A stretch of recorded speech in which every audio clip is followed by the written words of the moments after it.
bienvenue à tous ceux qui sont nouveaux dans cette église, ceux qui viennent pour la première fois. On va les applaudir, s'il vous plaît. C'est vrai que c'est pas l'habitude qu'on a aujourd'hui, mais alléluia, soyez bienvenus. Le Seigneur vous bénisse à tous.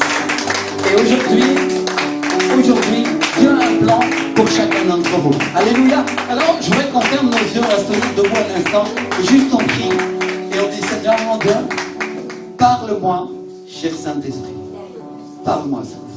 Seigneur, que ce matin, dans ce qui va être partagé, Seigneur, dans la parole, chaque chose, Seigneur, touche mon cœur, chaque chose remplisse ma vie de ton Saint-Esprit, Seigneur, et que chaque chose impacte le fond de mon cœur, au nom de Jésus de Nazareth.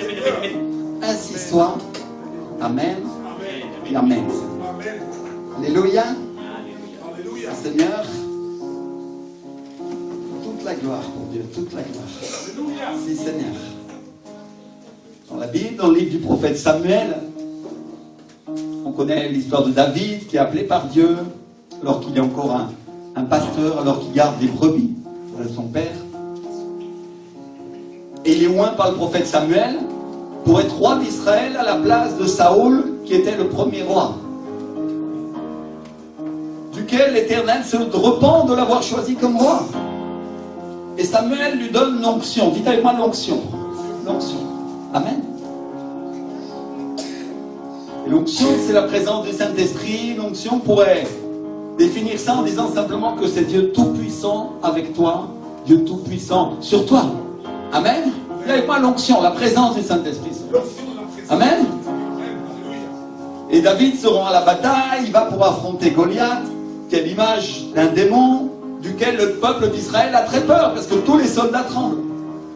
Et David gagne simplement avec une pierre et une fronde. Il a avec moi une pierre et une fronde. Je me suis trompé dimanche dernier, je vous ai dit que c'était 3 pierres, mais c'était 5. Je vous demande pardon, des fois quand je prêche rapidement, des choses pas préparées, ça peut arriver, j'espère que vous avez corrigé. Alléluia. Amen. Merci Seigneur. Il ramasse 5 pierres dans le torrent. Il en prend une et il frappe le géant Goliath. Avec moi, il gagne sur Goliath. Alléluia. Un géant duquel tout le monde a peur. Et tout le peuple d'Israël tremble. Le peuple de Dieu. Et Saoul est très impacté par David et il le nomme chef de son armée. Dites avec moi, il le nomme chef. Qu'est-ce qui fait qu'on peut être nommé chef? Mon frère, ma soeur. L'onction, non? Alléluia. Mais il y a aussi une autre chose. C'est ce que tu vas faire avec l'onction. Parce que mes frères et sœurs, je suis venu vous dire ça ce matin. Il y a beaucoup de gens qui reçoivent l'onction dans l'église, ils reçoivent la présence du Saint-Esprit. Mais Dieu va les nommer chefs quand ils vont avoir gagné des batailles. Alléluia. Vous comprenez de quoi on est en train de parler? Et avec moi, il faut que je gagne des batailles spirituelles pour que Dieu me place à la tête. Alléluia. Parce que la faveur de Dieu et la faveur des hommes vient quand nous gagnons des batailles dans l'esprit. Alléluia. Et la première chose qui te qualifie, c'est quand tu as gagné des batailles contre des démons, tout simplement. Et alors, on n'est pas là pour faire des choses mystiques, en disant qu'en voyant des démons partout, c'est pas du tout ce que je suis en train de dire. Mais je suis en train de dire qu'il y a beaucoup de choses qui empêchent l'Église d'avancer, qui empêchent le peuple de Dieu de tenir et de rester dans l'esprit. Ce sont des choses spirituelles. Et Dieu va te placer à la tête, comme il a placé David, à condition qu'avec l'onction que tu vas recevoir, tu commences à gagner ces batailles et tu commences à déclarer et à décréter que Dieu est le roi et c'est lui qui fait ces choses-là. Alléluia. Dis avec moi la manière de Dieu. On a vu dimanche dernier que le jeune homme, avec sa fronde, il avait une manière totalement différente de l'armée du roi Saoul. Ça n'avait rien à voir. Alléluia. Dis avec moi une manière différente. La manière de l'esprit. Amen. Et j'ai pas prévu de prêcher ça maintenant, mais le Seigneur est en train de m'amener ça. On va voir qu'au moment où le roi Saoul, il amène David à la bataille pour vaincre Goliath, il veut lui faire revêtir son armure. Et David dit non, je ne vais pas pouvoir marcher avec ça parce que toi tu es un homme de guerre, tu es habitué avec ça, mais moi j'y suis pas habitué. Dis avec moi, j'y suis pas habitué. Et l'armure de Saoul, ça représente véritablement la manière de faire de l'homme, la vieille manière de faire la guerre. Et David, lui, rejette cette armure et il n'en veut pas et il va avec la manière de Dieu. Dites avec moi, avec la manière de Dieu. Alléluia. Juste comme ça, avec sa fronde, certains diraient, oh, celui-là c'est un chrétien cow-boy, il s'est mis en jean et il a une chemise, non?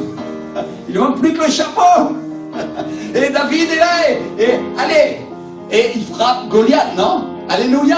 Et une seule pierre suffit à faire tomber cet esprit duquel tout le peuple de Dieu, toute l'église de France, toute l'église d'Europe n'arrivait pas à faire tomber. Alléluia. Il y avait moi l'onction. L'onction va faire que Dieu me place à la tête, et l'onction va faire que tu vas accomplir des exploits. Amen. Alléluia. Parce qu'on ne peut rien faire par nous-mêmes. Jésus l'a dit, sans moi, vous ne pouvez rien faire. Alléluia. Mais l'Esprit du Seigneur, l'Esprit de Jésus qui vient sur nos vies, je ne dis pas dans nos vies, parce qu'on a vu dimanche dernier que le Saint-Esprit vient dans nos vies quand nous sommes sauvés. Alléluia. Et parce qu'on est le temple du Saint-Esprit, mais qu'ensuite, ce qu'on appelle l'onction vient sur nos vies. Alléluia. Parce que Jésus nous a bien dit clairement, et je fais un petit rappel pour ceux qui n'étaient pas là, nous a bien dit clairement, l'Esprit du Seigneur est sur moi. Il n'a pas dit il est en moi. Il est avec moi, sur moi. Alléluia. Et donc la manifestation du Saint-Esprit, la puissance du Saint-Esprit, elle vient sur toi et non pas en toi. Alléluia. Elle produit des effets en toi, elle produit des effets autour de toi, mais elle n'est pas en toi, elle est sur toi. Alléluia. Et on a vu que ça n'arrivait que quand on était dans le corps, quand on était dans l'église, parce que l'huile coulait dans l'église de cette manière-là. Alléluia. Et que ça, c'était la raison pour laquelle il fallait se tenir dans l'église, et il fallait se tenir sous l'autorité de Dieu. Amen. Et on a vu aussi que c'était aussi la raison pour laquelle il fallait prendre soin de notre corps physique, parce que la réalité, c'est que l'onction coule sur notre corps. Amen. Alléluia. Je voudrais vous partager, vous dire cette chose-là, mes frères et sœurs, que j'ai encore pas prévu de vous dire, mais que l'Esprit est en train de m'amener. C'est que quand j'étais un chrétien dans une église traditionnelle pendant des années, j'ai connu le Seigneur et je parlais même en langue. Mais il y a une chose que j'avais pas vécue, c'est la puissance de Dieu. Avec moi, la puissance de Dieu. La puissance de Dieu, j'ai commencé à la vivre quand j'ai vu le Saint-Esprit pour la première fois en Colombie, quand la flamme de feu est sortie de je sais pas où et m'a touché, j'ai été rempli pour la première fois. Alors ma vie spirituelle a changé. Alors j'ai commencé à avoir une relation avec l'Esprit du Seigneur. Et alors j'ai commencé à comprendre comment glorifier Jésus à la manière qu'il avait prévu de le faire. Alléluia. Et avec moi, il y a eu un changement, une transformation de ma pensée qui a été en partie religieuse. J'étais sauvé, mais la réalité c'est que je ne connaissais pas les choses de Dieu. Et ça nous est arrivé à beaucoup d'entre nous. Parce qu'on nous a enseigné d'une manière et on a oublié de nous enseigner on a oublié de nous enseigner la manière de David. Je veux dire la manière de Saoul, oui, bien sûr, le roi Saoul, il gagnait des batailles. Il était loin de Dieu aussi. La différence, c'est qu'il n'obéissait pas à Dieu et à un moment, il a perdu l'onction et le Seigneur a dit « Je me repens d'avoir nommé Saoul comme roi ».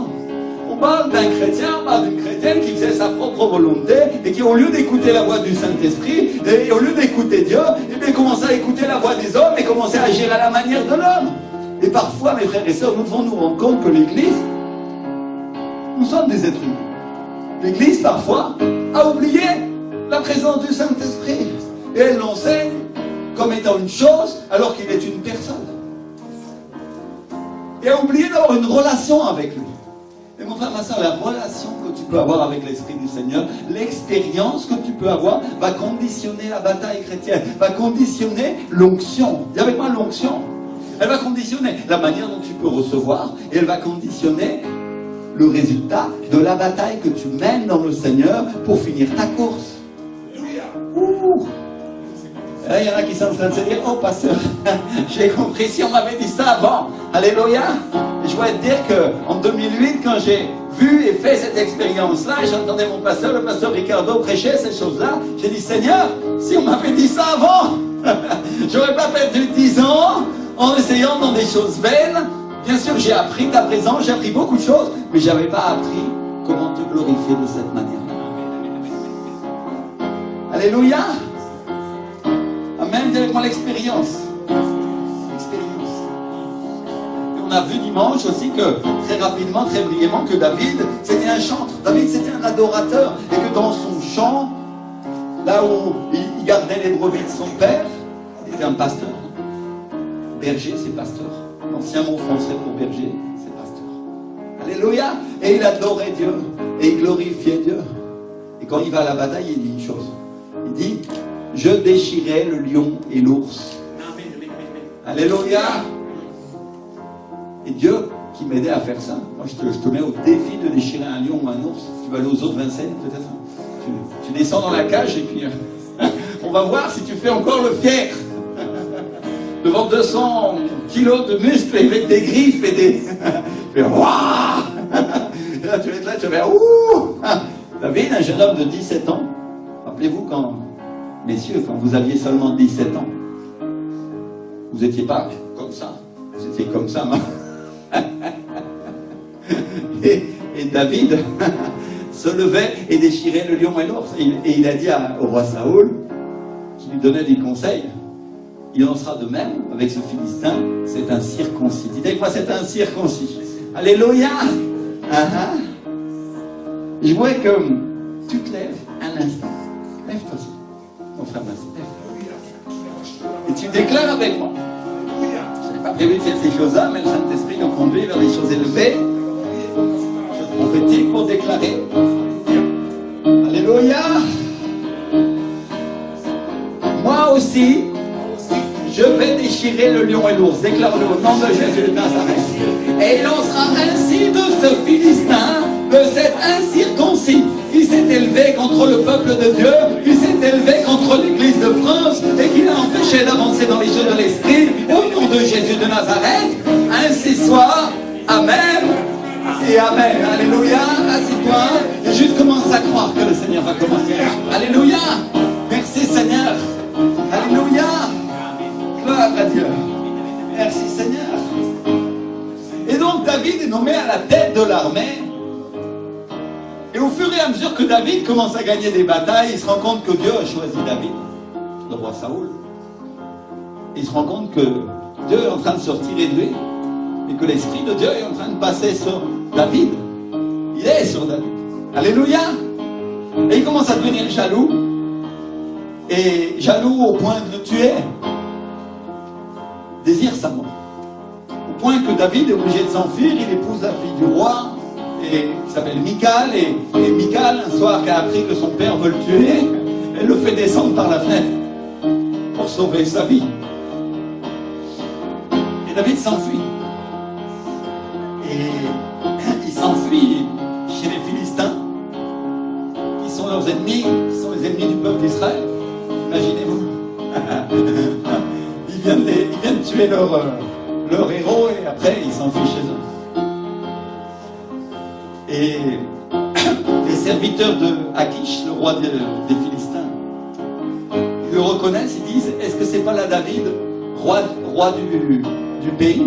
N'est-ce pas celui pour qui on chantait en dansant, Saoul a frappé ses 1000 et David ses 10 000?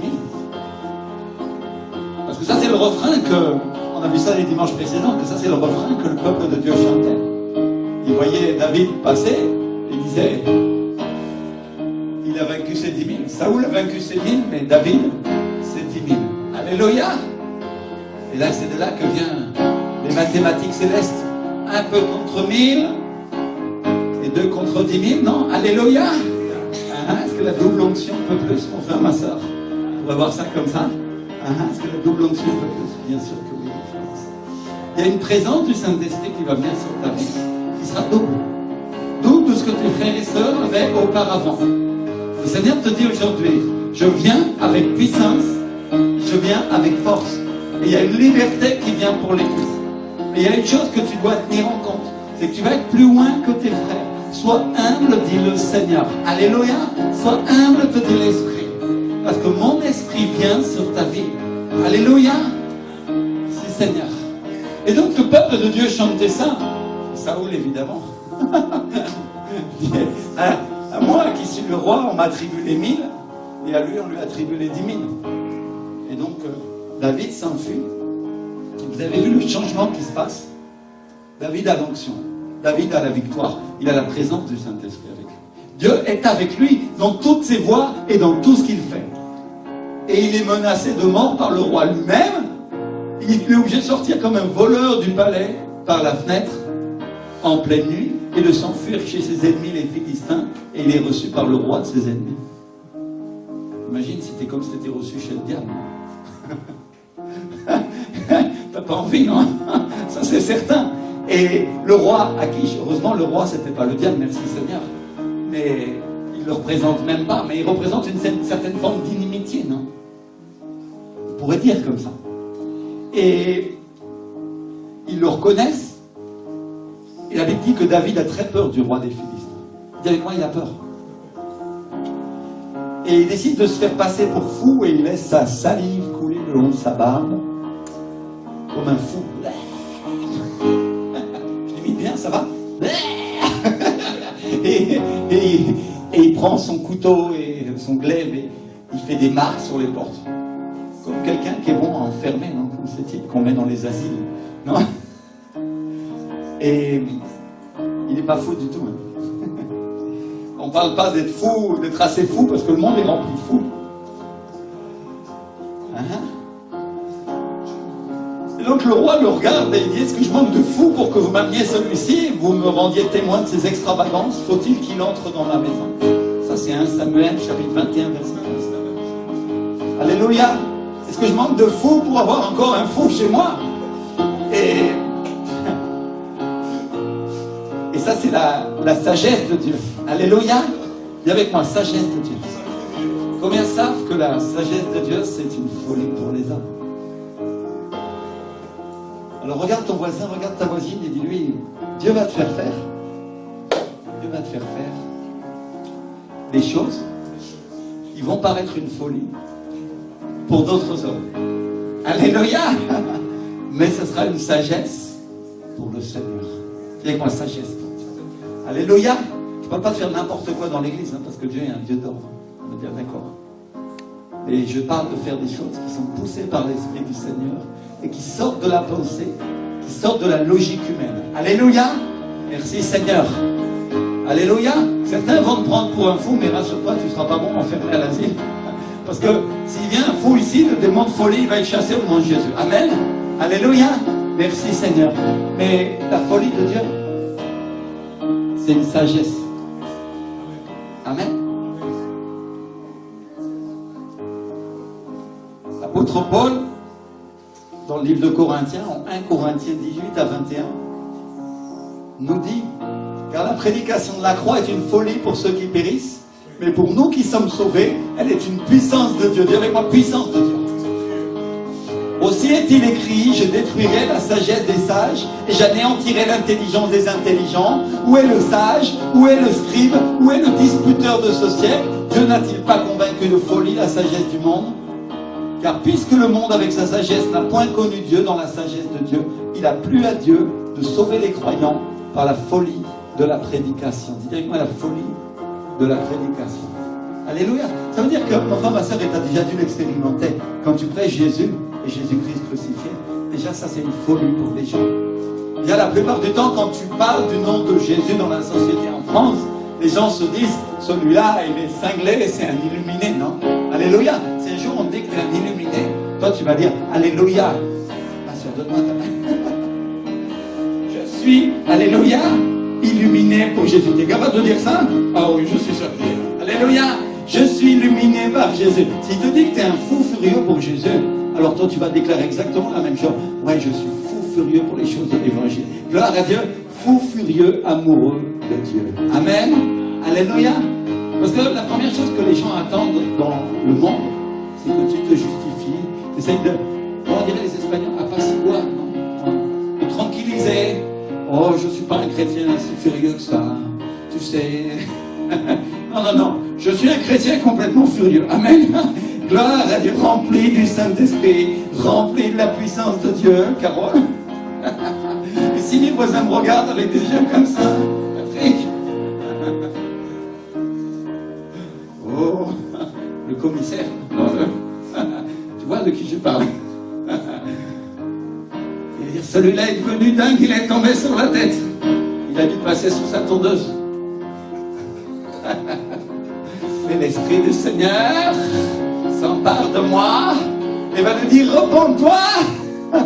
Parce que sinon toi aussi tu vas aller en enfer. Mais le Seigneur t'aime et il a un plan pour toi. Alléluia. Un plan de guérison, un plan de bonheur et non de malheur, un plan de bénédiction. Et je veux te prêcher avec la folie de la croix.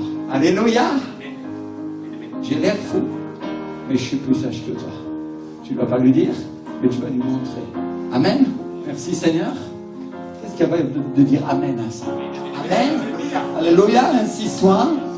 Peu importe ce que les gens y pensent. On n'en a rien n'a pas d'importance ce qui manque. Ce qui a de l'importance, c'est que nous soyons des instruments dans les mains de Dieu. Amen. Dis-moi un instrument de Dieu. Merci Seigneur. Alléluia. Et donc, il y a des gens qui risquent de dire que tu es fou à cause des choses que tu vas entendre et à cause des choses que tu vas dire. Et ça n'a pas d'importance parce que tu es sauvé. Et tu es une personne ferme dans le Seigneur. Dis avec moi, je suis une personne ferme. Je suis une personne ferme. Alléluia. Aujourd'hui, je ne crois pas qu'il y ait un seul nouveau converti ici. Ou très peu. Il y en a. Levez la main si vous êtes converti à moins de 200. Non, aujourd'hui, non. Hein. C'est bien ce que je sens dans l'esprit. Le Seigneur, je crois qu'il a fait une convention spéciale aujourd'hui. Il a laissé les jeunes à la maison. Parce qu'il veut que les anciens, ils deviennent plus forts. Amen. Alléluia. Et dimanche prochain, on va voir les jeunes avec nous. Mais la réalité, c'est qu'il y a des personnes ici qui doivent encore s'affermir. Amen. Ils doivent devenir plus fortes et plus violentes dans l'esprit pour gagner des âmes et solides dans leur vie chrétienne. Amen. Et avec moi, solide. La Bible dit folie pour l'homme, mais sagesse pour Dieu. Et l'évangile, c'est quoi? C'est une puissance de Dieu pour celui qui croit, pour le juif premièrement, et ensuite pour le grec, il dit, non, n'apôtre pas. Puissance de Dieu. Alors on est venu pour entendre et pour partager quoi aujourd'hui? La puissance. Avec moi, la puissance. La puissance, je sais que c'est très surfait. Je sais qu'il y a beaucoup d'églises qui parlent de la puissance. Je sais qu'on a galvaudé ce nom de la puissance. Mais la puissance de Dieu, c'est l'esprit. Je vois que tu mettes un petit peu de côté ceux qui font mal et que tu sois capable de regarder, de dire à partir de maintenant, on va regarder ceux qui font bien. Amen. Avec moi, je vais regarder ceux qui font bien. Alléluia. Parce qu'il y a des personnes ici qui ont vu des gens parler de la puissance de Dieu et qui faisaient mal avec cette puissance, qui n'agissaient pas comme il fallait. Parce que la puissance qu'ils utilisaient, ce n'était pas celle du Seigneur. Mais ils parlaient de choses qui étaient mystiques. Avec moi, mystiques. Mais l'Esprit du Seigneur n'est pas mystique. Il est Dieu, il est simple et il est puissant. Amen. Et on a besoin de son onction. Alors, c'est à nous d'être capables de mettre de côté un petit peu les choses du diable, l'exemple du diable. Et je le dis très très doucement parce que vraiment, je ne veux pas amener une correction sur l'Église, mais je veux vraiment amener la douceur du Seigneur. Amen. Parce qu'il y a des gens qui vont être réhabilités ici dans les choses de l'Esprit. Amen. C'est-à-dire Dieu a miséricorde aujourd'hui, et parce qu'ils ont vu des mauvais exemples, des mauvais témoignages, Dieu va les conduire plus haut dans la connaissance du Saint-Esprit. Amen. Alléluia. Merci Seigneur. Et donc on est venu pour chercher la puissance. Dis avec moi la puissance. Regarde ton voisin, regarde ta voisine, et dis-lui, prophétise. Rappelle-toi ce qui sort de ta bouche a la puissance. Si c'est la parole de Dieu. Dieu n'envoie pas une parole, elle ne revient pas à lui sans avoir accompli ce pourquoi elle est sortie. N'est-ce pas ce que dit la parole de Dieu? Amen. Alors regarde-le dans les yeux et dis-lui, tu vas rentrer chez toi rempli du Saint-Esprit. Amen. Rempli du Saint-Esprit. Dis-le. Rempli du Saint-Esprit, ma soeur. Rempli du Saint-Esprit. Tu vas rentrer chez toi rempli du Saint-Esprit. Il y a la puissance du Seigneur qui va venir sur toi. Amen. Merci Seigneur. Et donc après s'être fait passer pour fou, la Bible nous dit ensuite au chapitre suivant, au chapitre 22, que David part de là. Il part de chez les Philistins et il sauve dans la caverne d'Adoulam. Dites avec moi d'Adoulam. Et elle dit que ses frères et toute la maison de son père l'apprirent et qu'ils descendirent vers lui. Et que tous ceux qui se trouvaient dans la détresse, qui avaient des créanciers ou qui étaient mécontents, se sont rassemblés auprès de lui et qui devint leur chef. Et qu'ainsi se joignirent à lui environ 400 hommes. C'est 1 Samuel 22, versets 1 à 2. Dites avec moi 400 personnes.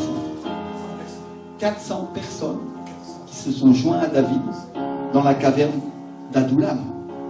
Et en espagnol, la Bible Reina Valera nous traduit, je vais le traduire directement en français, tous ceux qui étaient affligés, tous ceux qui étaient endettés et tous ceux qui se trouvaient en amertume d'esprit. Moi, je traduirais amertume d'esprit.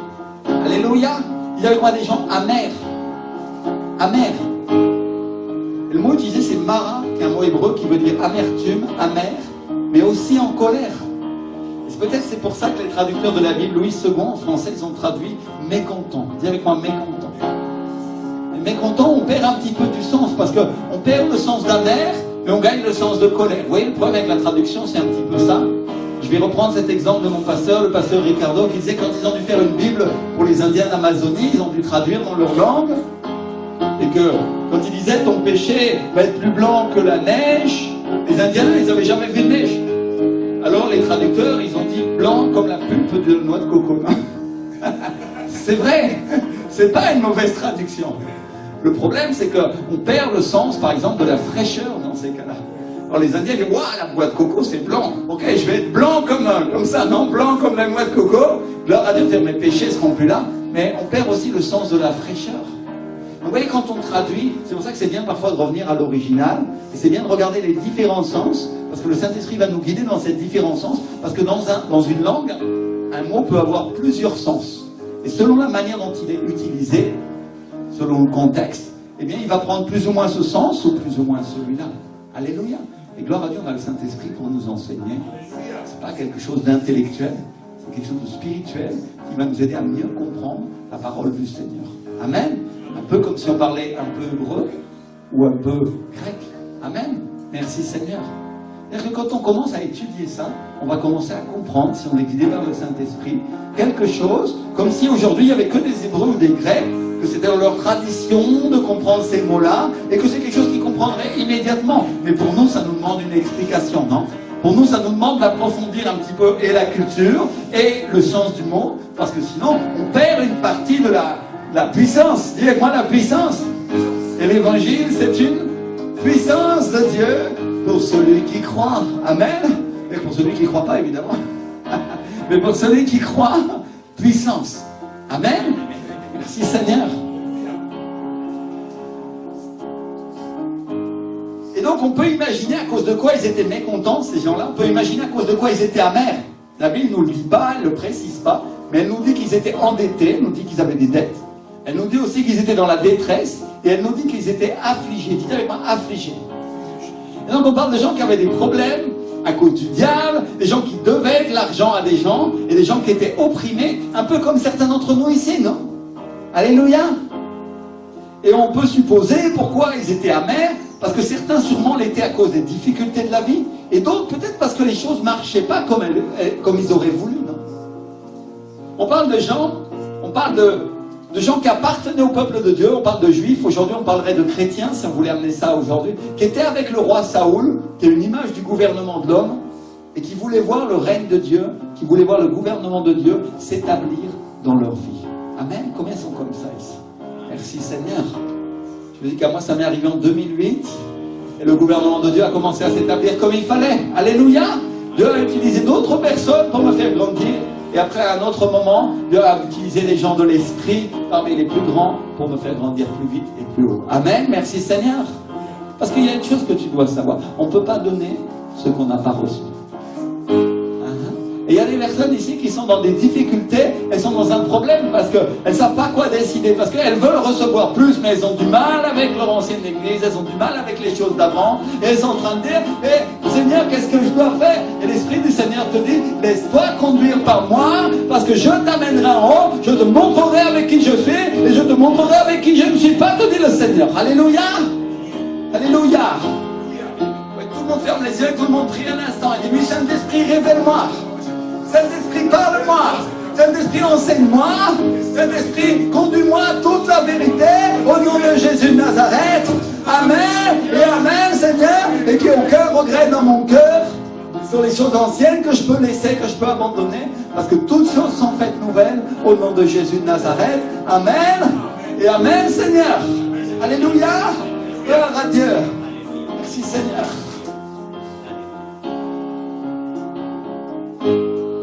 Ils voulaient voir le gouvernement de Dieu établi dans leur vie.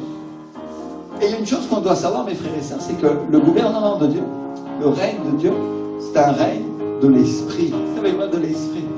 La Bible dit que Dieu est esprit et qu'il faut l'adorer en esprit, en vérité. Les adorateurs véritables l'adoreront en esprit, en vérité. Je vous mixe 3 versets, non mais vous êtes anciens, vous savez, vous avez lu la parole. Alléluia, pour aller plus vite.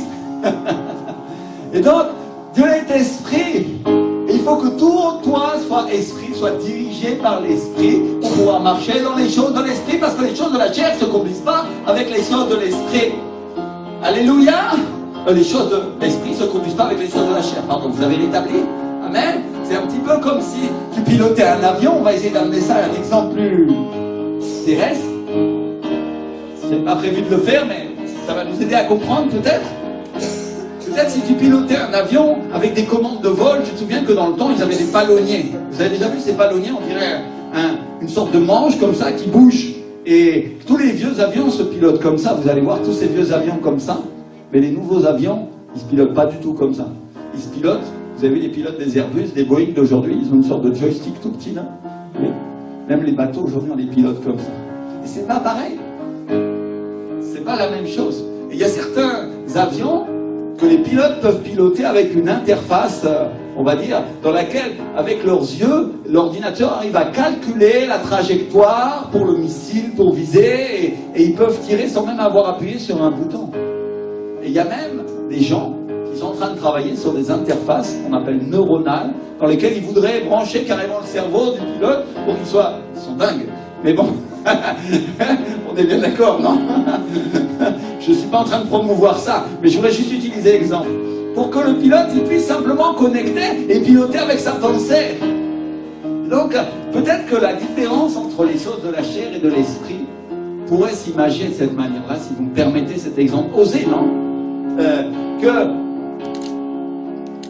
tu ne peux pas conduire les choses modernes, ultra-modernes, qui se piloteraient avec une interface neuronale avec tes mains, parce que ça ne marchera pas. Vous comprenez ce que j'essaye de dire? Il y a une nouvelle façon d'apprendre à penser pour piloter cet avion. Et bien de la même manière dans l'esprit, pour adorer le Seigneur, pour adorer l'Esprit du Seigneur qui est Dieu aussi. Il est la troisième personne de la Trinité. Certains, ils ont adoré le Père, ils ont adoré le Fils, et ils ont oublié d'adorer le Saint-Esprit. Tous les trois sont Dieu, et ils sont un seul.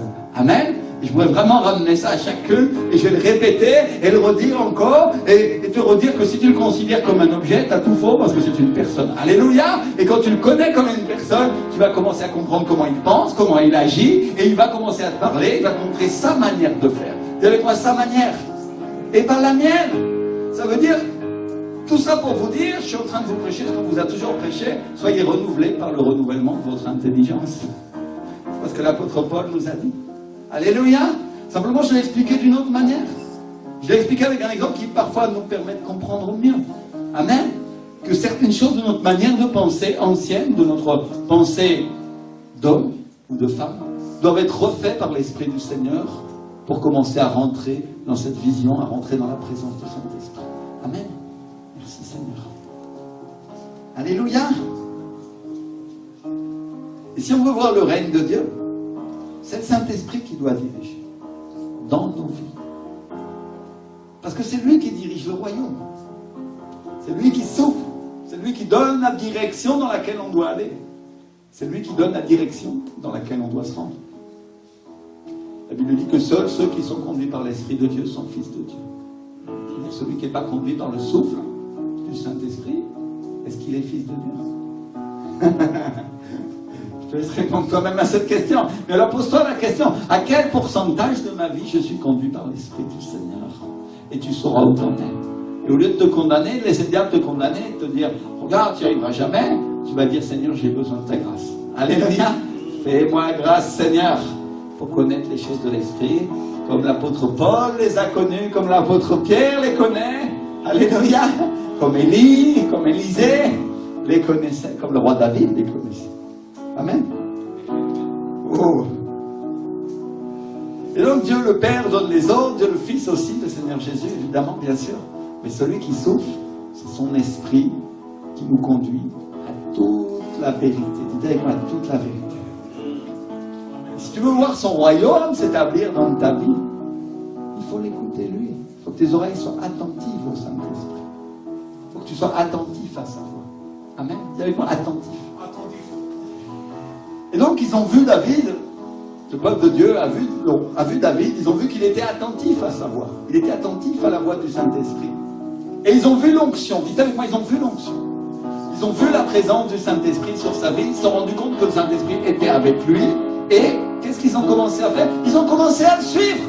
Alléluia. Dis avec moi à le suivre. Merci Seigneur. Enfin, ma soeur, ne suis jamais un homme ou une femme de Dieu qui n'a pas l'onction. Parce qu'il va te conduire à des choses qui sont stériles. Il va te conduire à des choses de mort. La réalité, c'est que si la personne ne marche pas dans l'esprit, comment tu veux qu'elle te conduise?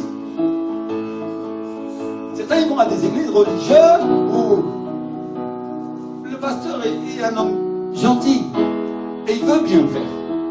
Mais il n'a pas l'onction. Il n'a pas l'esprit du Seigneur sur sa vie. Et ça veut dire quoi, mon frère, ma soeur? Simplement, c'est pas un pasteur.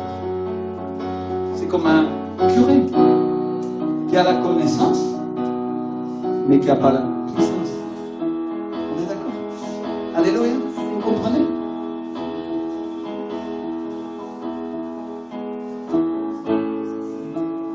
Merci Seigneur. Et donc ces gens, ils ont quitté Saoul, ils ont quitté le règne de l'homme, qui se conduit selon lui-même, selon sa propre volonté, mais avec les formes de Dieu, avec les apparences de Dieu. Ils ont quitté la religion pour eux. Et ils ont suivi David. Et ils se sont retrouvés sous le règne de l'esprit. C'est avec moi le règne de l'esprit. Au Saoul, il n'était pas seulement totalement un religieux, parce que quand même il a été un homme de l'onction, quand même il obéissait au Saint-Esprit, jusqu'au moment où il ne lui a plus obéi. Et donc il lui restait quoi après? Je vais vous donner cet exemple que donne mon pasteur, qu'après le réveil de Galles, pendant le réveil de Galles, c'était incroyable, les gens se convertissaient dans les bars, les gens priaient, ils demandaient pardon, ils ont commencé à arrêter de boire, les mineurs, le pays entier était bouleversé, non? Et les gens tous les soirs étaient en train d'adorer, il y avait un réveil qui a touché toute une nation, tout le pays de Galles, en entier au 19e siècle en Angleterre. Mais qu'aujourd'hui, quand tu vas dans cette église, ou l'église qui était supposée le recevoir, aujourd'hui, tu as l'impression de rentrer dans un monastère, c'est un endroit austère, avec des bancs, il n'y a plus rien, et tout est mort. Il y avait pas l'apparence de Dieu. L'apparence de Dieu. C'est pas qu'ils n'avaient pas Dieu. Dieu était avec eux, l'Esprit du Seigneur était avec eux, mais aujourd'hui, il ne l'est plus. Et un jour, il y a quelqu'un qui a fait des recherches dans les fondations de cette église, ils ont commencé à creuser le sous-sol, et ils ont enlevé, parce que tout était, vous savez, avec l'âge, avec le temps, et puis des fois, on comble les caves, les parties souterraines. Ils ont commencé à creuser tout ce qu'il y avait en dessous, dans les parties intérieures. Ils se sont rendus compte qu'il y avait des pièces, et dans ces pièces, ils ont trouvé des béquilles et en bois, et ils ont trouvé des chaises roulantes en bois, et ils ont trouvé tout ce que les gens avaient abandonné quand ils avaient été sauvés, guéris, restaurés, relevés. Alléluia. Amen. Merci Seigneur. Et donc, qu'est-ce qui restait à cet endroit-là? Il restait la coque. Quand le roi Saoul a perdu l'onction, il est resté la coque. Il restait l'apparence de Dieu. Mais il n'y avait pas la présence du Saint-Esprit dans sa vie. Est-ce qu'il avait été un homme de Dieu? Oui, il a été un homme de Dieu. Mais il ne l'était plus. Parce que Dieu dit, je l'ai rejeté. Dis avec moi, rejeté. Rejeté. Je ne dis pas ça pour que nous, on se glorifie vainement. Parce que puisse Dieu nous garder toujours dans sa présence. Amen. Alléluia. Mais il y a une chose qu'on doit comprendre, mes frères et sœurs, et qu'on doit respecter par-dessus tout. On doit honorer les ministères, on doit honorer les hommes et les femmes de l'onction, même ceux qui l'ont perdu. Le roi Saoul, jamais David l'a touché, non? Et loin de moi l'idée de le toucher ou de dire du mal de ceux qui ont perdu l'onction. Mais je dois enseigner la parole de Dieu. Alléluia. Et il y a une chose que nous devons comprendre, mes frères et sœurs. C'est qu'on peut blesser le Saint-Esprit. C'est une personne. Et si on le blesse et qu'on ne se repent pas pendant trop longtemps, il peut ne pas vouloir revenir. Vous comprenez ce que j'essaye de dire? C'est pour ça que je dis, Dieu nous fasse grâce que jamais nous n'entrions dans ce domaine-là. Quand l'Esprit du Seigneur commence à venir sur nous, que nous soyons attentifs à sa voix et que jamais nous ne nous tournions le dos. Amen. Je veux vous avertir, mes frères. Je veux vous dire très clairement, quand l'Esprit du Seigneur commence à te remplir, tu commences à être touché par l'onction pendant les cultes. Gloire à Dieu. Tu te réveilles, tu te réjouis parce que sa présence te remplit. Amen. Si tu es disposé à la recevoir. Et jusqu'au jour où tu es disposé, Dieu ne va pas te toucher, sauf au moment où tu le veux. Alléluia. Parce que Dieu veut que nous ayons une relation de confiance avec lui, mais qu'on ait une relation d'amitié. Mais il y a une chose que tu dois savoir. Dieu va te remplir constamment si tu le cherches. Dieu va te remplir à chaque instant. Mais si tu lui tournes le dos, parfois nos actes parlent plus que nos paroles.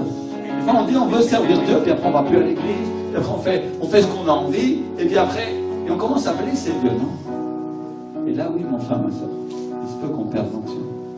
le Seigneur veut nous restaurer, il a miséricorde de nous. Mais il y a une chose qu'on doit comprendre. Nous devons garder comme un trésor la présence du Saint-Esprit qui vient sur nos vies, qui vient dans nos vies. Alléluia. Le réveil qui vient sur l'Église va couler au travers de chacun d'entre nous. Il va en utiliser plusieurs. Et il y en a beaucoup qui vont être guéris. Beaucoup de personnes vont être restaurées et elles vont voir la présence de Dieu sur les multitudes. Vous allez voir les nuées du Saint-Esprit qui commencent à bouger. Alléluia. Mais il y a une chose que Dieu vous dit, vous met en garde très clairement. Faites attention à ma présence et du Seigneur. Faites attention. Alléluia. Merci Seigneur. Et donc ces gens, ils ont vu que l'Esprit du Seigneur était sur David. Et ils l'ont suivi. Mais est-ce que ça leur a épargné les difficultés? Et non, bien au contraire. Parce qu'ils se sont retrouvés dans une grotte. Ils ont perdu tout le confort de leur maison. Et ils étaient persécutés, poursuivis par le roi Saoul, poursuivis par des gens qui en voulaient à leur vie et qui voulaient tuer David. Et puis eux aussi par la même occasion, parce qu'ils étaient d'accord avec lui. Et ils étaient poursuivis par ceux qui avaient le pouvoir à ce moment. Dites avec moi le pouvoir. Bien sûr, le roi David était roi, il avait reçu l'onction pour régner. Mais pour l'instant, le roi, c'était encore Saoul. Et les gens obéissaient à Saoul. Et David, on ne le tenait pas en compte. Et donc, au fur et à mesure qu'on lit un peu la parole de Dieu, on se rend compte qu'ils apprennent à se battre et qu'ils emportent à chaque fois un petit peu plus de succès. Vous savez quoi du succès? Amen. Au point que David est nommé roi de Juda, et puis ensuite, roi d'Israël, roi de Juda, c'est les deux tribus qui avaient été séparées. Vous vous souvenez qu'au temps de Salomon, son fils, le roi Roboam, a perdu la cohésion des 12 tribus. Et donc il y en a 10 qui sont partis et qui se sont appelés Israël. À ce moment-là, ils s'appelaient Israël, et les deux autres se sont appelés Juda. Rien à voir avec Judas Iscariote. Rien à voir. On parle de la tribu de Juda. Alléluia. Et donc David est d'abord passé roi de Juda, parce qu'à un moment, les deux tribus, dont Juda et l'autre, ont commencé à se rendre compte que Dieu était avec David. Et Juda, ça a été toujours une tribu, ces deux nations, ces deux tribus qui étaient là, ça a toujours été ceux qui voulaient faire la volonté de Dieu. Parce que je vais entrer un petit peu plus profondément, parce qu'il y a des personnes qui connaissent l'évangile ici vraiment plus que d'habitude, et je voudrais vraiment rentrer là et aller un petit peu plus loin et dire simplement que à ce moment-là, sur les 10 autres tribus, j'avais pas prévu de le prêcher, donc vous m'épargnerez si j'ai commis une petite erreur, j'espère que non. Gloire à Dieu, mais l'Esprit du Seigneur est avec moi. Amen. Et donc, sur les 10 tribus, après la chute de Saoul, il y a un roi qui est nommé, je crois que c'est Jéroboam, quelqu'un me dit si je me trompe, et il commence comment dire, il commence à vouloir diriger à la manière de l'homme, et la première chose qu'ils font, c'est de retirer les prêtres et les sacrificateurs qui sont loin de Dieu, et ils commencent à mettre des gens qui veulent simplement être des pasteurs, qui veulent simplement être des personnes, dans leur propre volonté.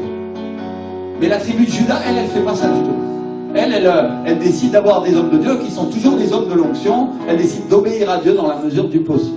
Alléluia. Et donc il y a une confrontation de royaumes pendant tout ce temps-là, entre les 10 tribus et entre la tribu de Juda et la deuxième, non, qui sont en train de se battre pour ça.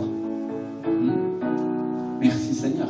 Ça se passe après. Mais je voudrais que nous comprenions un petit peu ces choses-là, qui sont dans le règne un petit peu après David, après Salomon. Non, pour que nous comprenions que parfois, pour moi, je ne sais pas si tout le monde me suit dans mon raisonnement, mais parfois, on peut comprendre qu'une partie de l'Église s'est séparée et a commencé à suivre les choses de l'homme.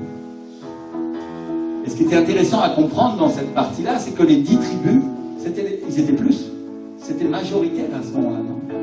Ils ont commencé à élever des autels au Baal, ils ont commencé à élever des idoles, ils ont commencé à élever les veaux d'or. Il a dit, voici ton Dieu Israël, non?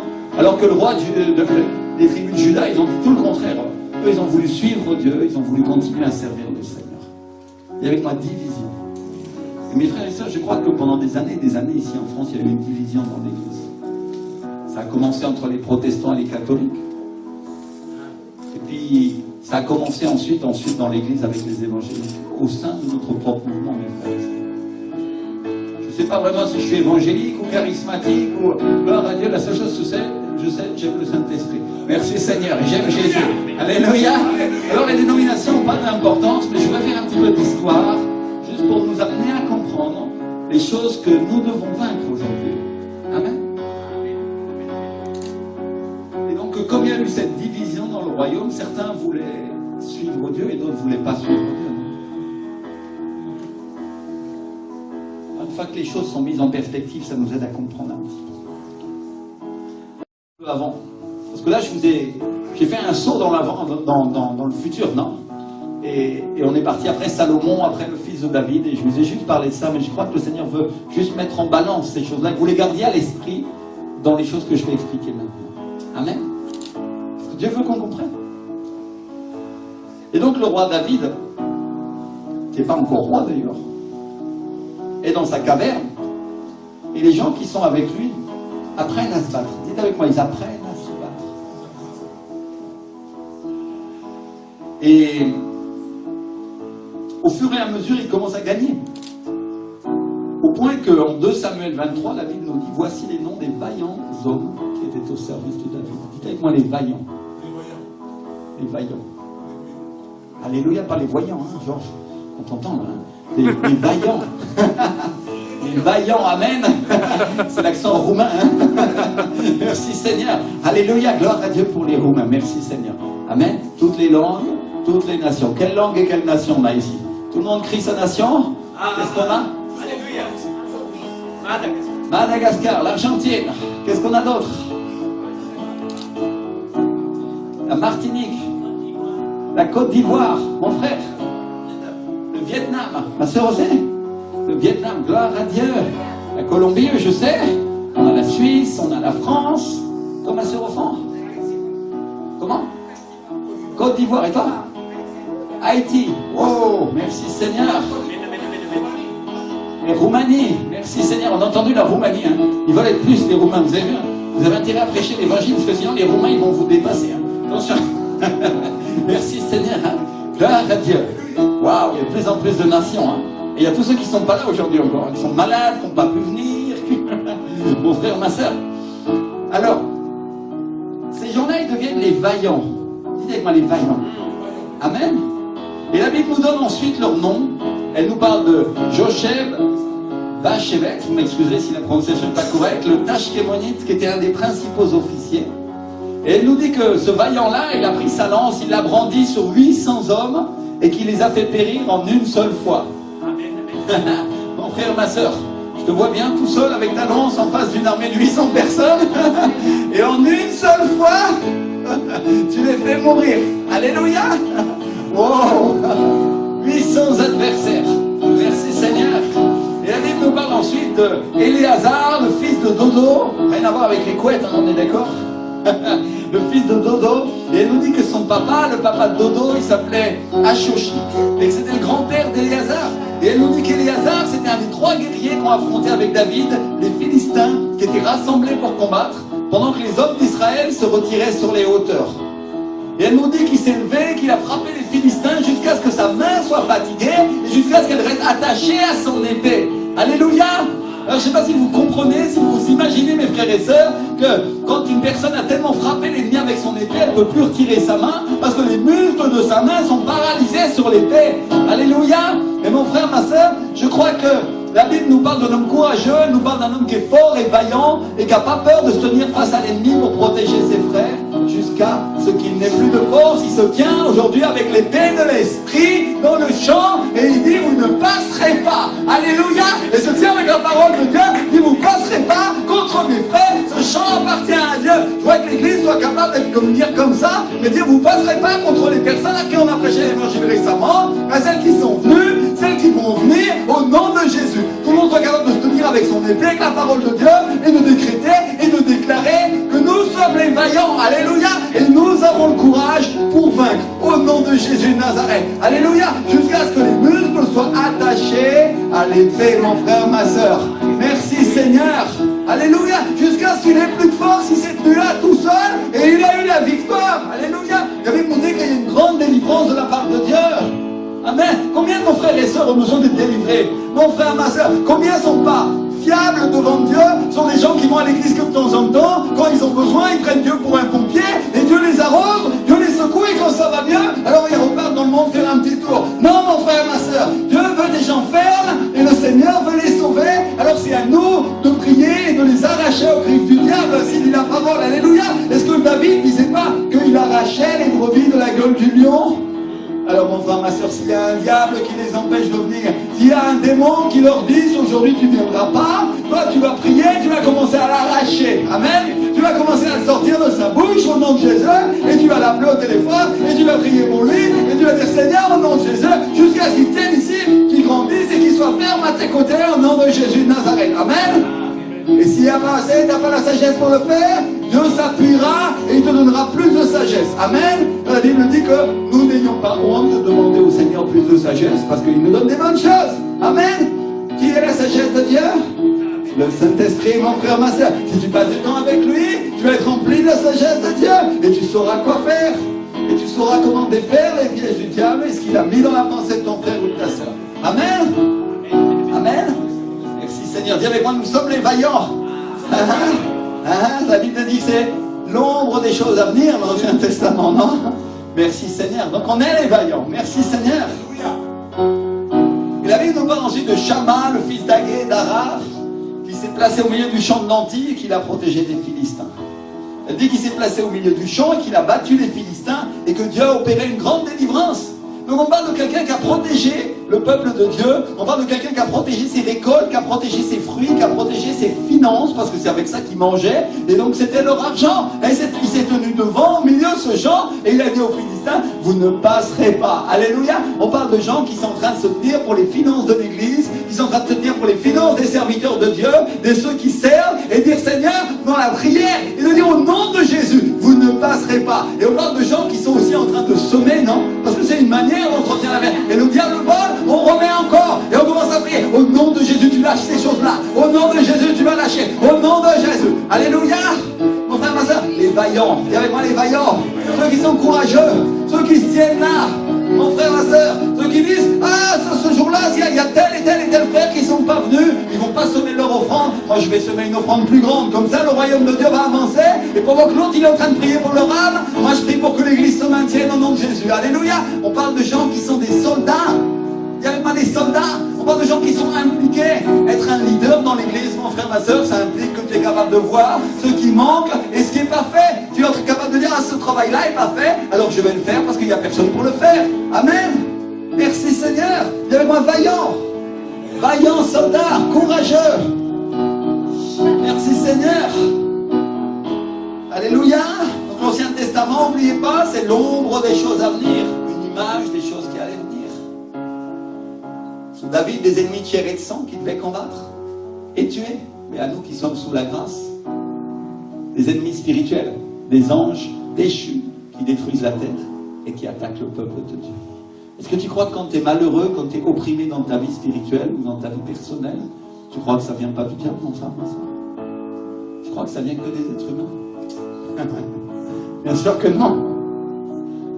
Et Dieu te demande de te tenir face aux principautés avec sa parole et d'être capable de devenir comme ça. Cet homme, cette femme, vaillant et courageux. Amen. Dis avec moi, vaillant et courageux pour le royaume de Dieu. Amen. Merci Seigneur. Ouh.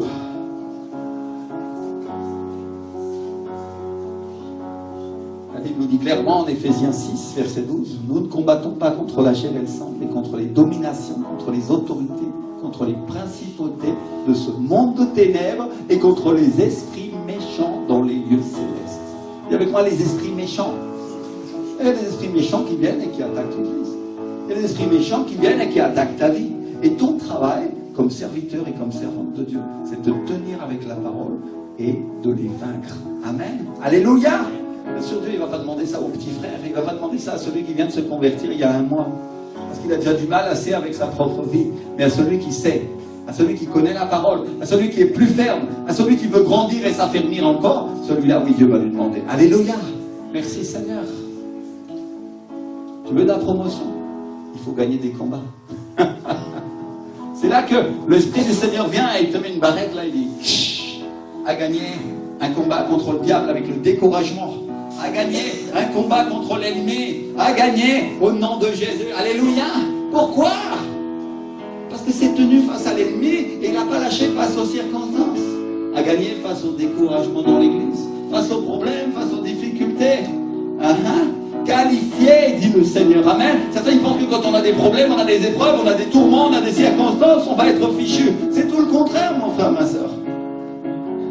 Parce que tu sais quoi? Quand ils ont jeté les amis de Daniel dans la fournaise ardente, c'était parce que Dieu il avait prévu de les mettre plus haut ensuite. Alléluia. Ouh, je crois que l'Esprit du Seigneur nous parle à tous, hein? Alléluia. Le Seigneur est là et il est en train de nous dire à chacun d'entre nous, ne crains pas, mais crois seulement. Alléluia. Certains ils ont pensé que ça allait être une défaite dans leur vie à cause des circonstances, à cause des problèmes qui venaient contre eux. Le Seigneur te dit, au contraire, je suis avec toi, Carole. Il te dit le Seigneur, je suis avec toi, Patrick. Alléluia. Je suis avec toi, Pierre. L'Esprit du Seigneur est là, il est avec nous, il est sur l'Église. Et il a toute la puissance face aux circonstances qui peuvent s'élever contre nous. Amen. Tu sais, mon frère, ma soeur, il y a une chose que j'ai appris à savoir. C'est que l'ennemi, lui, voudrait bien qu'on regarde ces circonstances, parce qu'il sait que quand on regarde les choses de la terre, on commence à descendre sur elles. Mais le Seigneur, il nous dit, les yeux fixés sur Jésus, dit l'apôtre Paul. Alléluia. Fixés sur les choses de l'Esprit. Je connais la vérité, je sais les choses, je connais les circonstances, mais je choisis de croire ce que le Seigneur a décidé de croire pour moi. Alléluia. On est le centre de vie de la foi. Ça veut dire qu'on doit croire. Face aux circonstances, tu dois croire. La Bible dit qu'Abraham a cru et que Dieu lui a compté à justice et qu'il s'est soutenu comme regardant à l'invisible. Certains vont dire ce pasteur est fou. Quand il y a des problèmes dans l'église, il est capable de dire qu'il va avoir la victoire. Ouais, Dieu. Quand il y a un problème avec les frères et sœurs, alors il est capable de leur dire qu'ils sont qualifiés. Merci Seigneur, parce que je suis capable de regarder à ce qui est écrit dans la parole de Dieu. C'est ce que le Seigneur te demande, mon frère. Peut-être certains, ils ont vu les difficultés et l'ennemi a pas réussi à les convaincre un instant qu'ils allaient perdre, un instant qu'ils étaient opprimés, qu'ils n'auraient pas ce qu'ils voulaient, un instant que ça n'allait pas s'accomplir. Et le Esprit du Seigneur aujourd'hui te dit, avec moi, tu vas faire des exploits. Alléluia. Avec moi, tu vas faire des exploits, dit le Seigneur. Alléluia. Et ce n'est pas ta force, c'est la mienne, dit l'Esprit du Seigneur. Alléluia. Ni par force, ni par puissance, mais par mon Saint-Esprit, dit l'Éternel des armées. Lève tes mains comme ça, dis le Seigneur, mon Dieu. Oh, les pas mes mains. Enveloppe-moi face aux circonstances, Seigneur. Oh, donne-moi la force, Jésus. Accorde-moi la plus grande foi. Cher Saint-Esprit, viens. Viens sur ma vie, Seigneur, viens sur ma vie, viens sur ma vie, viens sur ma vie. Rends-moi la force, mon roi. Rends-moi la force pour que ma main reste collée à l'épée, Seigneur. Oh Jésus, pour qu'elle reste sur le javelot, sur la lance, Seigneur, que tu vas utiliser, mon Dieu. Oh, enfin, la salle d'Esprit du Seigneur nous a dit que nous serions le fer de lance ici à Sergi en face. Faire de lance pour cette nation. Alors peut-être ta prière aujourd'hui, ça pourrait être Saint-Esprit. Donne-moi la force que ma main soit accrochée à cette lance qu'est l'Église du centre de vie de la foi, parce qu'elle va frapper le diable en plein cœur. Alléluia. Au nom de Jésus de Nazareth, cher Saint-Esprit, rends-moi force. Rends-moi fort face aux circonstances, rends-moi fort face aux épreuves, que mes yeux soient toujours attachés à Jésus et que je fasse partie de ces vaillants, Seigneur, qui se tiennent, Seigneur, au milieu du champ de Nanty, qui se tiennent face à 800 ennemis, qui se tiennent, Seigneur, comme ces vaillants de David au nom de Jésus de Nazareth. Alléluia. Amen. Le peuple de Dieu dit Amen. Assiste-toi, Seigneur. Alléluia. Merci, Seigneur. Et donc la Bible nous parle de choses qui nous oppriment, qui nous oppressent, qui parfois sont immatérielles parce qu'elles sont à esprit, et qui parfois agissent au travers de choses qui sont très matérielles parce qu'elles agissent au travers des gens. Et avec moi, au travers des gens. Et la Bible nous parle de peuple, elle nous parle de nation, qui qui étaient des ennemis du peuple de Dieu, qui sont une ombre, une image des démons, une image des anges déchus qui font la guerre à son peuple. Sous la nouvelle alliance. Parce que peut-être certains sont en train de dire pourquoi il y a toutes ces batailles dans la Bible, pasteur. Pourquoi Dieu a mis ça dans la parole? La réponse est simple, il l'a mis pour toi. Et il l'a mis pour moi. Alléluia. Il nous l'a mis pour qu'on puisse avoir un exemple de ce qu'il faut faire et qu'on puisse apprendre à les vaincre en regardant des exemples d'hommes et de femmes de Dieu qui ont marché dans l'esprit. Dis avec moi, dans l'esprit. Alléluia. On ne parle pas seulement de marcher avec un courage humain. On parle de marcher avec le courage surnaturel de Dieu. Parce qu'il faut être complètement cinglé pour marcher tout seul avec une lance contre 800 personnes. Sincèrement. Il faut être complètement fou pour se lever ici et dire, ici en France, nous allons gagner pour un réveil, cette nation, alors qu'on est le nombre qu'on est aujourd'hui. On est assez fou pour ça. Alléluia. Dis avec moi, je suis assez fou pour ça. Parce que l'Esprit du Seigneur est avec nous. Et j'ai la puissance pour gagner les combats. Amen. Alléluia. Peut-être certains s'attendent à ce que cette victoire soit gagnée par une grande église.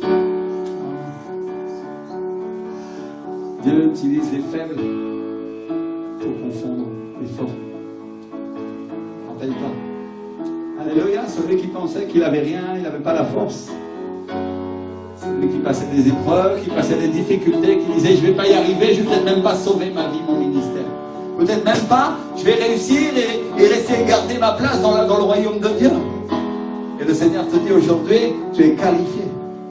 Tu es qualifié. Mon fils, ma fille. Qualifié. Alléluia. Alléluia.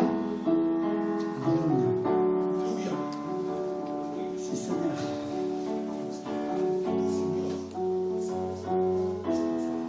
Oh chacun. La Bible elle nous parle ensuite de 3 hommes, 3 vaillants héros qui ont risqué leur vie pour donner à boire à David l'eau de la citerne de Bethléem, alors qu'il y avait un poste de Philistin. La Bible nous dit citerne, elle nous parle d'un puits, elle nous parle d'un endroit où il y a une source d'eau, un endroit où on conserve l'eau. Et elle nous dit que ces 3 hommes s'appelaient Abishai, que c'était le frère de Joab, le fils de Tserouja, que le deuxième s'appelait Benaja, fils de Jéhojada, fils d'un homme de Kabzel, rempli de valeur et célèbre par ses exploits parce qu'il frappait des lions. Dis avec moi des lions. Lui était bien qualifié. Hein.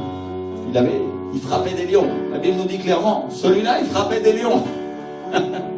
Merci Seigneur. La Bible nous dit que le diable est comme un lion dévorant, non? Il frappait des démons. Aujourd'hui, ça serait ça. On pourrait dire le chrétien qui est qualifié au centre de vie de la foi. Mais je vais dire aucun nom, comme ça, il n'y a aucun d'entre nous qui prend l'orgueil, non? Le chrétien, la chrétienne qui est qualifiée au centre de vie de la foi et qui frappe des démons, celui-là, il va figurer dans la parole de Dieu au ciel. Amen. Merci Seigneur. Oh mon Dieu.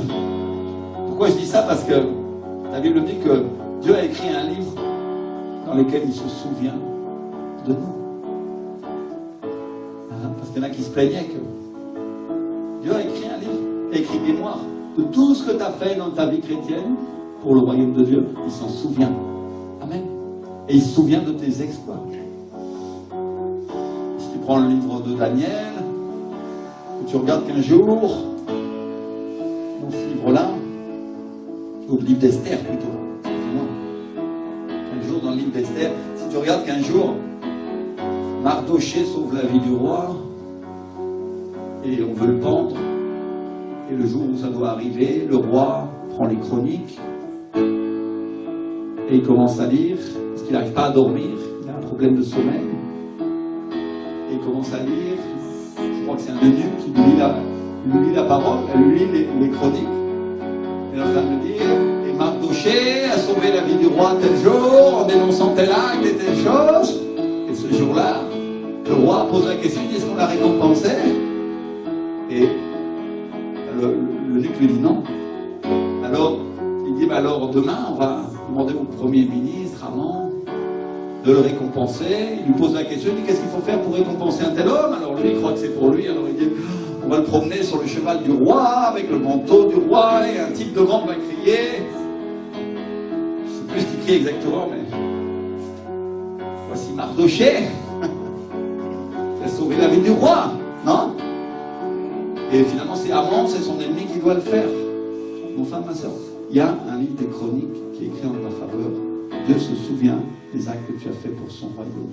Et au moment où tu penses que c'est le moment le plus désastreux de ta vie, le Seigneur, au ciel, va ouvrir ce livre et il va dire, je me souviens de ce que mon serviteur, de ce que ma servante a fait pour moi. Alléluia, je me rappelle de ça. Frère, ma soeur, il y a une chose que l'Esprit du Seigneur va faire. Il va tenir en compte tous tes actes du passé. Et il va te relever pour t'amener, te conduire à la tête. À condition que tu crois et dis le Seigneur. Alléluia. À condition que tu crois, l'Esprit du Seigneur va te prendre et il va te conduire à la tête. Merci. Merci Seigneur. Alléluia. Il y a un vent de guérison, il y a un vent de restauration qui sont dans cette église, sur cette nation. L'Esprit du Seigneur a commencé à bouger. Et il y a beaucoup d'entre nous qui vont être étonnés de voir les choses qui vont commencer à se passer. Ils vont commencer à se serrer dans l'église parce qu'il y a d'autres frères et sœurs qui commencent à venir. Ils vont commencer à chercher des solutions pour qu'on puisse changer d'endroit. Ils vont commencer à prier parce que l'Esprit du Seigneur est à l'œuvre. Alléluia. Et ils vont commencer à dire, Éternel, Seigneur, aie miséricorde de chacun d'entre nous, mon roi. Alléluia. Au nom de Jésus. Merci Seigneur.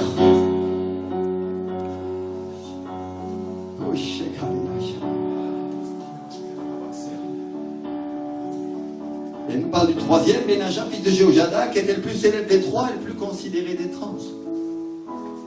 Mais elle nous dit aussi, la Bible, qu'il n'a pas égalé Abishai, qui était le premier, et que David l'a pris comme garde du corps, qu'il a admis dans son conseil secret. Et avec moi, le conseil secret.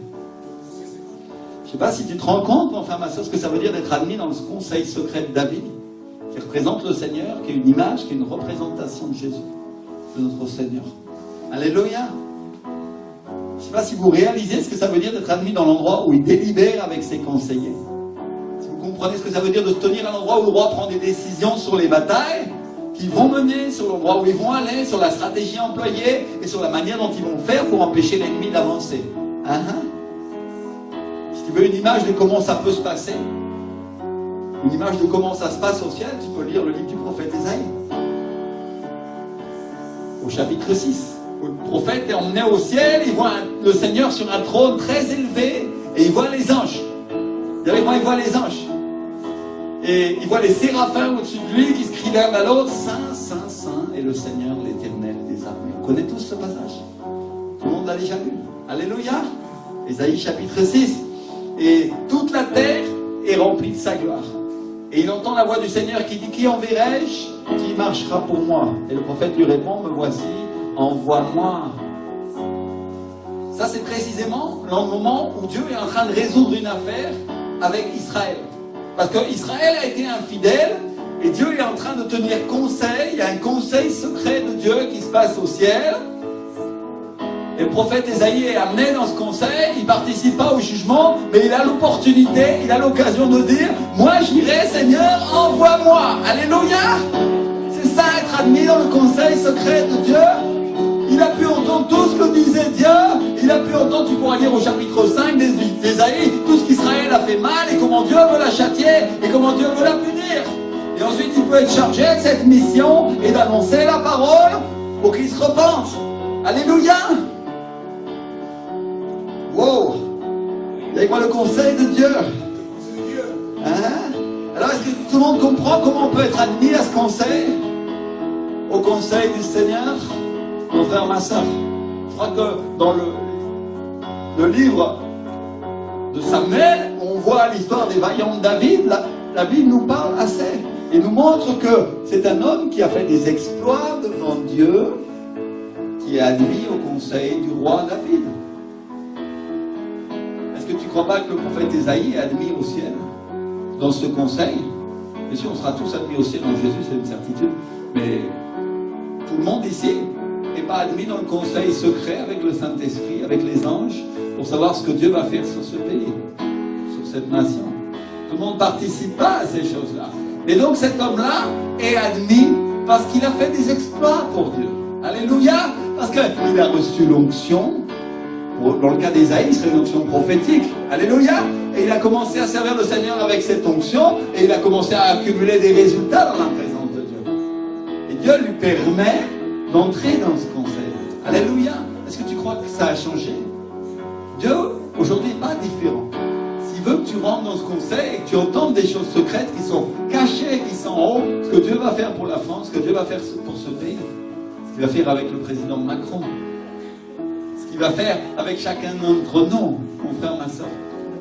Alors écoute bien, fais des exploits avec Dieu, utilise l'onction à bon escient. Sers le Seigneur, prêche l'évangile et tu vas voir comment Dieu va t'amener dans son conseil secret et tu entendras des choses cachées et tu sauras les choses qui sont à venir. Alléluia. Merci Seigneur. Oh, gloire à Dieu. Gloire à Dieu. Pour les parties carrément des cafards.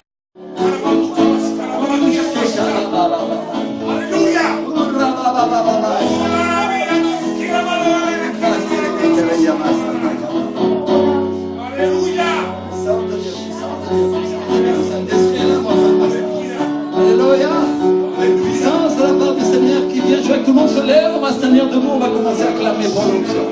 Et au nom de Jésus de Nazareth. Ouais, ton peuple aujourd'hui, Seigneur.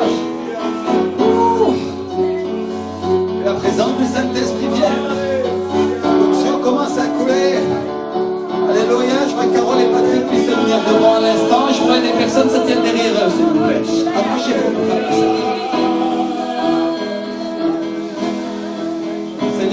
À cause du service rendu-vous, à cause des exploits que vous allez faire, vous allez être admis dans ce conseil secret. Vous entendrez ma voix et vous accomplirez pour moi des exploits que vous savez. Alléluia, toute l'église prie, toute l'église prie. Il y a des personnes qui se tiennent derrière eux, s'il vous plaît. Savez l'onction, savez la puissance.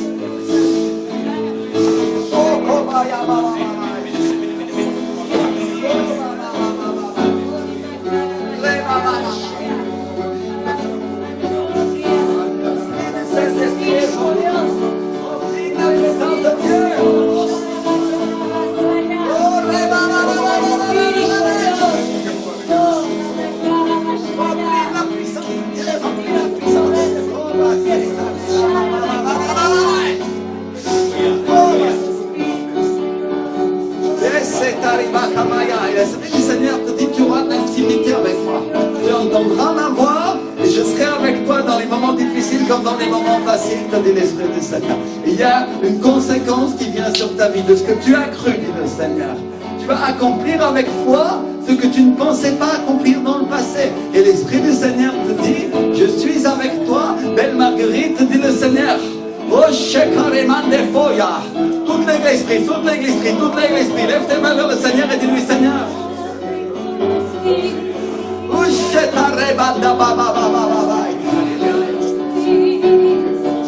Que Georges et Florentina s'approchent ici. Et que quelqu'un se tienne derrière vous.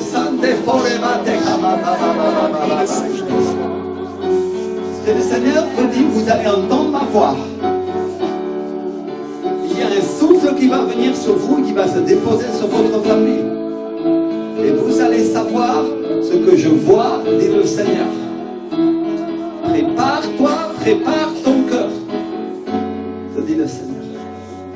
Prépare ton cœur, comme une seule voix pour me servir. Car je vais vous utiliser, dit le Seigneur. Il n'y a rien que vous ne pouvez me demander. Car je suis à l'écoute de votre voix, dit le Seigneur. Prenez la présence et la puissance.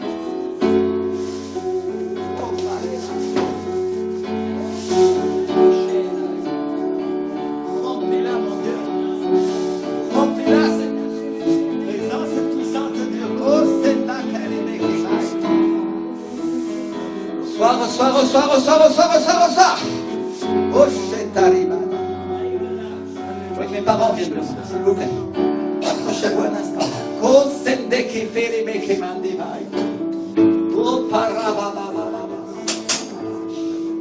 Toute l'église prie, toute l'église prie, toute l'église prie. Approchez-vous. Je veux que quelqu'un se tienne derrière vous, approchez-vous un petit peu plus.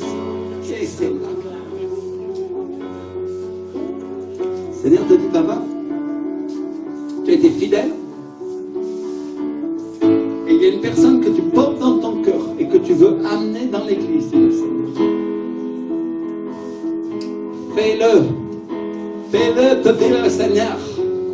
Ne tiens pas en compte les circonstances. Ne regarde pas comment tu vas ou tu peux le faire, car je suis avec toi, dit le Seigneur.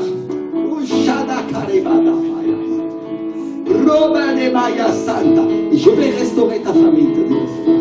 Je vais la restaurer et tu verras ma gloire se poser sur toi, dit le Seigneur. Toute l'église prie, toute l'église prie.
Il y a une promotion qui vient sur cette église. Beaucoup d'entre vous vont être promus, dit le Seigneur. Il y a des personnes ici qui vont voir la gloire de Dieu. Ils vont voir ma présence commence à coller sur eux, dit le Seigneur. Lève les mains, lève les mains. Je dis-lui, Saint-Esprit, remplis-moi. Là où je suis, remplis-moi, cher Saint-Esprit. Que cette onction qui coule sur cette église soit sur ma vie aussi, Seigneur. Au nom de Jésus. Je vais te servir avec la puissance dont j'ai besoin, Seigneur. Avec l'autorité, mon Dieu, au nom de Jésus de Nazareth. Alléluia. Prends-le, reçois-le, là où tu te tiens. Reçois-le, prends-le. Et le Seigneur a commencé à bouger dans l'église. Tu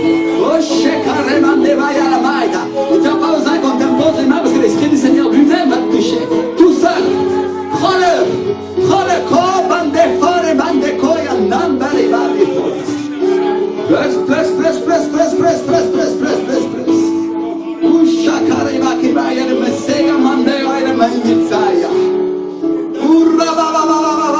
Il y a des personnes qui reçoivent la visite du Saint-Esprit. Elles sentent une joie, elles sentent une force, elles sentent une forteresse qui commence à venir dans leur vie.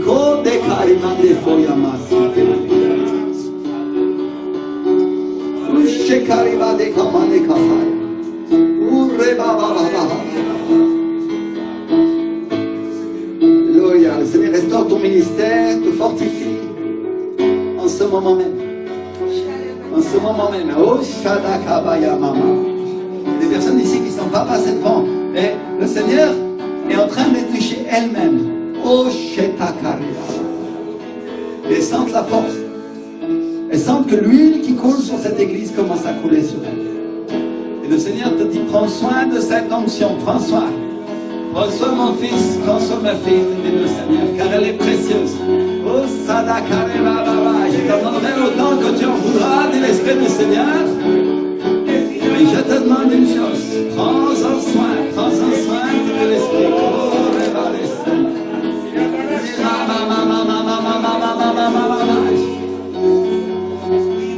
C'est comme un manteau d'huile,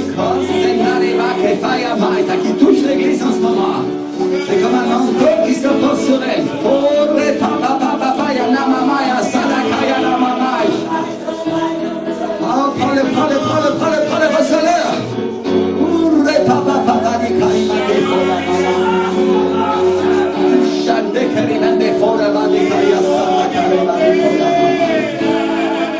Oh, il y a une personne qui reçoit la présence du Saint-Esprit en ce moment. Oh, elle se sent de la joie comme elle ne s'est jamais sentie. Elle sent que vraiment c'est le moment de la restauration. Reçois. Oh, Sarakarabaya Mama. Prends-le, reçois-le.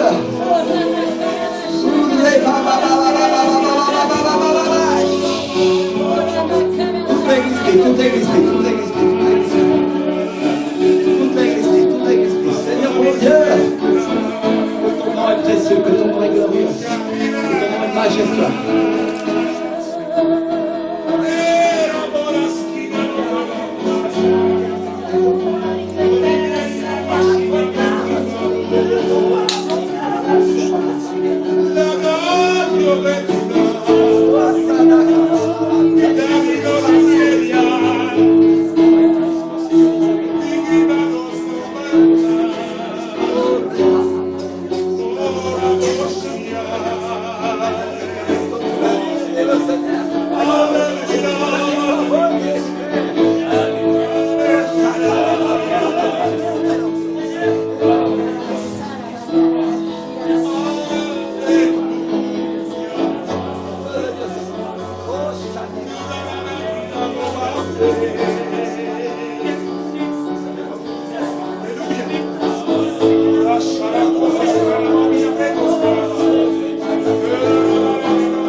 soif et j'ai faim. Qui est comme toi? Qui peut ouvrir les portes des cieux comme toi, Seigneur mon Dieu? Qui peut honorer le nom de Jésus comme tu l'honores? J'ai besoin de toi, Seigneur. J'ai besoin de toi. Au nom de Jésus.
Seigneur, qui est grand et puissant, Seigneur. Nous invoquons ta miséricorde, Seigneur. Ta miséricorde, c'est ta corde qui nous sort de la misère, Seigneur. Nous voulons prier, Seigneur, pour les familles qui ont besoin de toi, qui ont besoin de ta grâce, qui ont besoin de ta miséricorde, qui ont besoin de ta corde, Seigneur, ta corde puissante, Seigneur, pour les arracher des difficultés, des tensions qui sont enlisées, Seigneur, qui ne savent plus où regarder, Seigneur, qui promènent des regards inquiets, Seigneur. Mais tu restes fidèle, tu restes le soutien de leur vie, Seigneur. Alléluia. Pourquoi auraient-ils peur? Puisque toi, tu es le soutien de leur vie. Tu es la lumière et leur salut. De qui auraient-ils crainte? Quand les méchants s'avancent contre les familles, Seigneur, ce sont leurs persécuteurs qui chancellent et qui tombent, Seigneur. Parce que toi, tu restes toujours fidèle.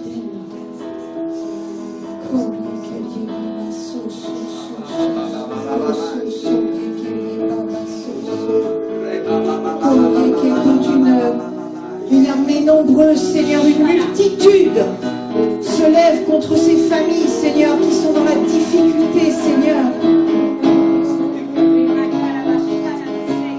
Elles ne craignent aucun mal, Seigneur. Qu'elles ne s'effrayent pas, Seigneur, parce que c'est toi qui combats, Seigneur. Puissant guerrier, puissant héros.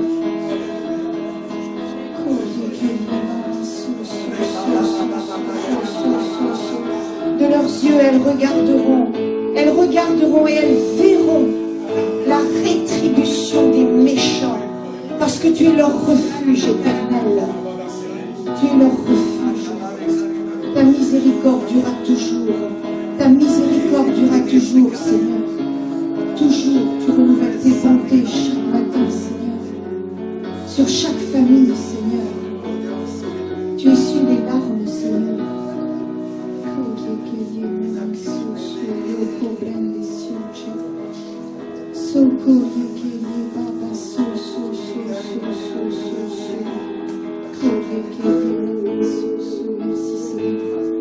Merci, Seigneur, pour ta fidélité. Sans ta fidélité, nous ne sommes rien, Seigneur.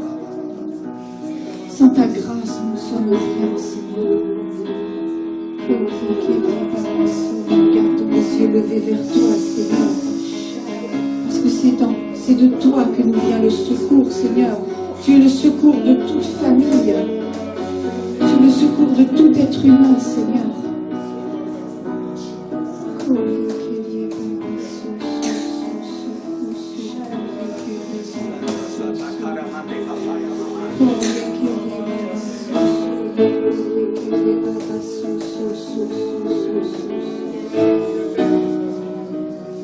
Tu dis, Seigneur, que nous n'avons pas à craindre, que les familles non plus n'ont pas à craindre la flèche qui vole le jour, la contagion qui marche en plein midi, les frayeurs nocturnes, Seigneur. Que 1000 tombent à leur côté